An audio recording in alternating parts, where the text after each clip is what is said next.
So I walked from the east garage, through the slicing cold snow, to the sidewalks of my world, and traveled parallel to the road in a winding, never-ending rhythm of tundra imagination. And as I was walking, I was wondering what I was going to write about tonight, how I was going to possibly portray the newly changed landscape in its full escalated beauty that it carefully, temporarily exists in. Back in my room here, I cannot transform that beauty, because there is far too much to describe, but portions of what I have seen scrape across my mind matter without even a hint of hinder.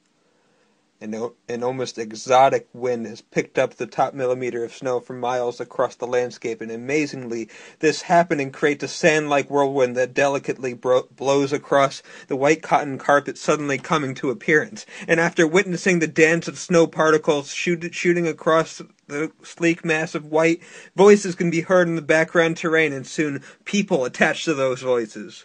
I run over to the campus dining hall and realize that it's closed due to 2 feet of snow that encases me up to my knees everywhere I go. Deciding on adventure instead of food, I travel outwardly towards the faint voices that I hear via the grandly connected interface of our campus sidewalk. The western pathway I took takes me right to the trench by Copernicus Hall. I stand right at the edge of that trench and examine its landscape, closely looking for survivors. The slope is fairly steep, and on sheer motivated guess, I think that it has always been a preferred place for play in the winter. What has become worrisome, though, at this point, is that this quickly descendant piece of land borders a solid cement building in a puzzle-like fit, so if anyone was to travel down this slope, they would face the imminent danger of hitting that northern face of Copernicus Hall with devastating force. 3 of them can be seen. An oriental girl in an amazing powder blue, contrasted by an almost synthetic-like white snow, climbs to the top of the spottingly covered hill and climbs aboard a turquoise dining hall platter. She sits firmly on the platter, and the second person, an Irish-looking fellow, assists her with the needed push to get down the patch-laden descendant. She grips even firmer to the hard plastic platter and streamlines right down this hill, and as she lands, she lets out a painful groan at the bottom of this trench. The third person, of unconfirmed Italian heritage, runs to the bottom of the hill, stumbling his way towards the edge of the next building, to check on the young Oriental girl's condition.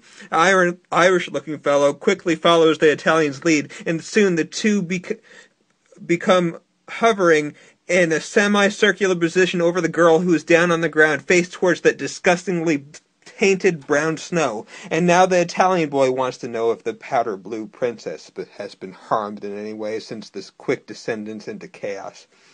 He takes his arm in hers, back to the grace once illuminating her presence before that hard plastic platter had destroyed it. Charisma and vigor intertwine, and soon the Oriental girl and the Italian boy lock eyes, almost secretly, in a way that them and I would only be able to notice. Love, it seems, has come in with that exotic winter wind blowing magic across the landscape. So the two come ever closer in proximity, and their facial expressions, after sorting through an ever-changing mixture for 3 seconds, transform into a look of admiration for one another. And they slowly lean in for a single kiss, when that Irish fellow, pelts their only slightly apart lips with a single snowball from his side profile 10 feet away. "Fucker!" the elegant princess hastily exclaims, throwing a snowball through the air in what seemed to be an eternal journey towards the Irish fellow.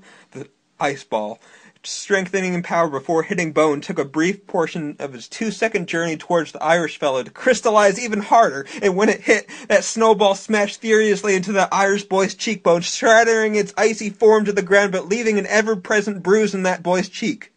Then, as I recall, the 3 had an orgy in the snow until the campus security was able to stop them and bring them to the hospital to get treated for frostbite.